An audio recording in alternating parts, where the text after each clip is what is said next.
ba, ano mas gusto niya yung may love team or as individuals? Kunyari, Maymar, is yung mga relationship sa inyo. Gano'n na kayo komportable doon and Enyo pa. Mikey's. or mas gusto niyo ba na as individuals kayo? Kahit Para sa akin po, kung ano nga yung mas ibibigay, tatanggapin ko po talaga. Kasi komportable naman po kami lahat. Ano magkakilala po kami. Kung individual, lulak din lang. Enjoy ka lang. Ano mo masama, di ba? Trabaho lang bayad daw. Ano po?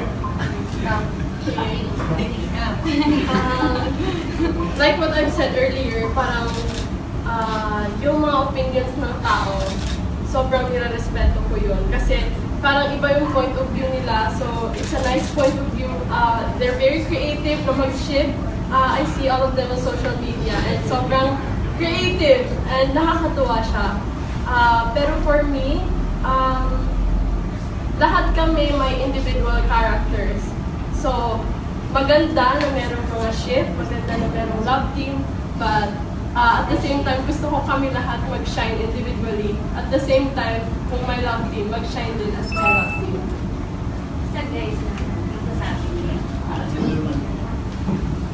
I'm more comfortable with all the housemates, especially these three, than I am with some of my best friends that I've known since the age of 6.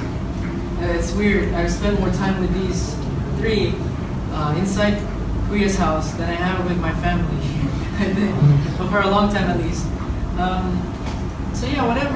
Really, for me, it hasn't really been affected me that much. Like, I'm comfortable with all of them. We're really close. I mean, like I said, I want to make my own legacy. I want to be my own person. But I don't know if I'm with any one of these housemates, my friends, or any of the others outside. Maybe not. We know where we are, where we stand. So I'm happy with that. Oh, yeah.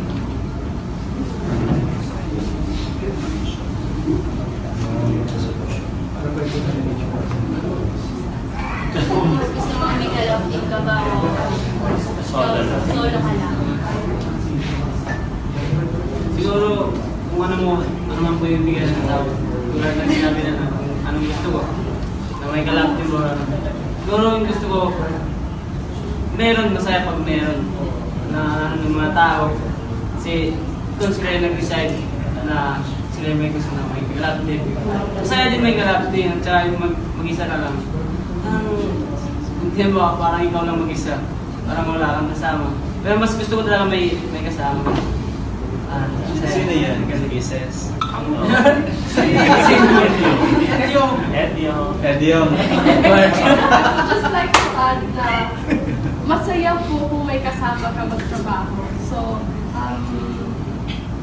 it's nice to have a love team kasi may karamay ka sa buhay. Hindi lang ikaw yung tinatanong sa lahat ng bagay. May karamay ka sa mga tanong and then pag may, halimbawa, may mga show, may karamay ka rin po sa pag-perform. So, I really think na it's really nice opportunity to have a love team. Ito na last na lang. Sino bang favorite yung love team? Iske. Iske!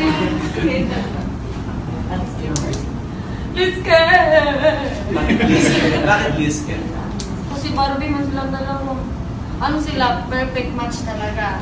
Parang, ang sarap lang silang panoorin kasi parang ano nakikita sa mga Disney na mga manika, yun sila. Tapos, hindi lang sila manika, mabait pa sila. Hindi sila mabait, down-to-earth sila, bakit underground talaga. Kaya, talaga, hindi lang sila tip underground, nakaka-inspire pa sila. Kaya, tapos, hindi lang sila nakaka-inspire, magaling pa sila mag-acting. Kaya talagang, hindi ka magsawa sa TV, maghanap ka magbahala ka. Basta iyak. Same for me, this can all the way. Liza and Enrique are the reasons that I'm actually sitting in this chair right now talking to you people. They've been my favorites.